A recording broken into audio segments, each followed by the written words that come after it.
मगध देश के जंगलों में एक खूंखार डाकू का राज हुआ करता था। वो डाकू जितने भी लोगों की हत्या करता था उनकी एक एक उंगली काटकर माला की तरह गले में पहन लेता। इसी वजह से डाकू को सभी अंगुलिमाल के नाम से जानते थे।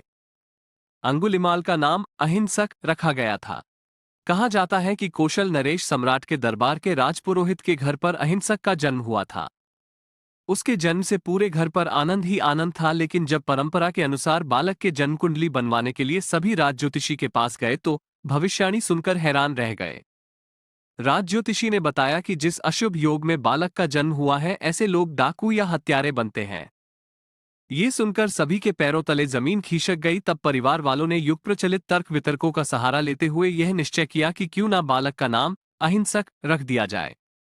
यदि उसे बार बार इस नाम से पुकारा जाएगा तो उसके मन में कभी हिंसा की भावना नहीं आएगी। अहिंसक बचपन से ही सीखने, समझने, पढ़ने में मेधावी और कुशाग्र था। वो अपने अन्य साथियों से सभी मामले में आगे रहता था। उसके गुणों से केवल गुरु ही नहीं बल्कि आचार्य की पत्नी यानी गुरुमाता भी प्रसन्न रहती थी और उससे सौम्य व्यवहार रखती थी। इस कारण अहिंसक के कुछ साथियों को उससे ईर्ष्या होने लगी। सभी अहिंसक से उलझने की कोशिश करते थे, लेकिन जीत अहिंसक की ही होती है।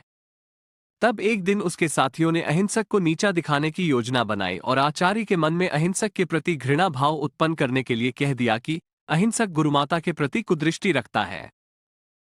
ये सुनकर आचार्य जी का क्रोध नियंत्रण में नहीं रहा और उन्होंने अहिंसक से कहा कि तुम में ब्राह्मण पुत्र कहलाने की योग्यता नहीं है। आचार्य ने अहिंसक को आदेश दिया कि तुम्हारी अंतिम शिक्षा तभी पूरी होगी जब तुम 100 व्यक्तियों की उंगलियां काटकर लाओगे और तभी तुम्हें शिक्षा मिलेगी। आचार्य के आदेश का अहिंसक इसका धर्मानुकूल पालन करने लगा और हत्यारा बन गया। अहिंसक को डाकू अंगुलिमाल कहा जाता है क्योंकि आचार्य के आदेश पर वो लोगों को मारकर उनकी उंगलियां काटने लगा। वो श्रावस्ती के जंगल में जाकर लोगों की हत्याएं करने लगा। वो जितनी हत्याएं करता था उनकी उंगलियां काटकर उसे मालाओं में पिरो लेता था, जिससे हत्याओं की गिनती की जा सके और उंगलियां गायब ना हो। इसी के कारण उसे अंगुलिमाल का नाम मिला। मगध देश के आसपास के सभी गांवों में अंगुलिमाल का आतंक था। एक दिन उसी जंगल के पास के ही एक गांव में महात्मा बुद्ध पहुंचे। साधु के रूप में उन्हें देखकर हर किसी ने उनका अच्छी तरह स्वागत किया। कुछ देर उस गांव में रुकते ही महात्मा बुद्ध को थोड़ा अजीब सा लगा। तभी उन्होंने लोगों से पूछा, आप सभी लोग इतने डरे और सहमे सहमे से क्यों लग रहे हैं? सबने एक एक करके अंगुलिमाल डाकू द्वारा की जा रही हत्याओं और उंगली काटने के बारे में बताया। सभी दुखी होकर बोले कि जो भी उस जंगल की तरफ जाता है उसे पकड़कर वो डाकू मार देता है। अब तक वो 99 लोगों को मार चुका है और उनकी उंगली को काटकर उन्हें गले में माला की तरह पहनकर घूमता है। अंगुलीमाल के आतंक की वजह से हर कोई अब उस जंगल के पास से गुजरने से डरता है। इन सभी बातों को सुनने के बाद भगवान बुद्ध ने उसी जंगल के पास जाने का फैसला ले लिया।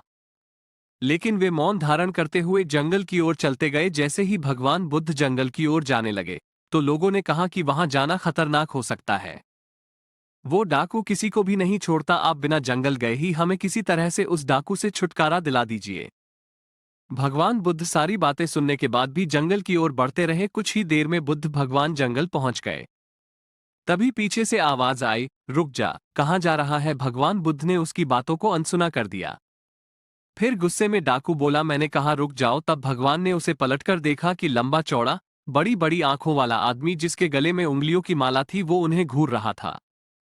उसके डरावने रूप को देख भी बुद्ध शांत और सरल थे। बुद्ध ने मधुर स्वर में कहा, मैं तो ठहर गया, भला तू कब ठहरेगा? बुद्ध की निडरता और चेहरे पर तेज देख अंगुलिमाल ने कहा, हे सन्यासी, क्या तुम्हें मुझसे डर नहीं लग रहा? देख, मैंने लोगों को मारकर उनके उंगलियों की माला पहनी है। बुद्ध बोले, भला तुझसे क्या डरना? डरना ही है तो उससे डरो जो सच में ताकतवर हो। इस पर अंगुलिमाल बोला, मैं एक बार में 10 लोगों का सिर काट सकता हूं। बुद्ध बोले, यदि तुम सचमुच ताकतवर हो तो जाओ उस पेड़ के 10 पत्ते तोड़ लाओ। अंगुलिमाल ने तुरंत 10 पत्ते तोड़े और बोला, इसमें क्या है, कहो तो मैं पेड़ ही उखाड़ लाऊं। महात्मा बुद्ध ने कहा, नहीं, पेड़ उखाड़ने की जरूरत नहीं है। यदि तुम वास्तव में ताकतवर हो तो जाओ इन पत्तियों को पेड़ में जोड़ दो। अंगुलिमाल क्रोधित हो गया और बोला, भला कहीं टूटे हुए पत्ते भी जुड़ सकते हैं? महात्मा बुद्ध ने कहा, तुम जिस चीज को जोड़ नहीं सकते उसे तोड़ने का अधिकार तुम्हें किसने दिया?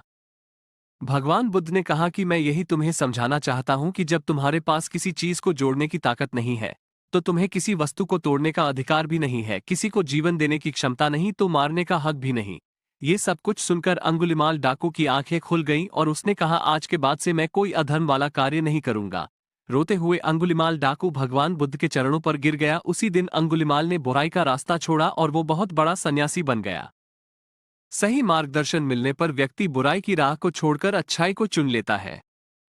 उम्मीद करते हैं आपको हमारी वीडियो गौतम बुद्ध और डाकू अंगुलिमाल की कहानी पसंद आई होगी। तो अंत तक बने रहने के लिए आपको तहे दिल से धन्यवाद।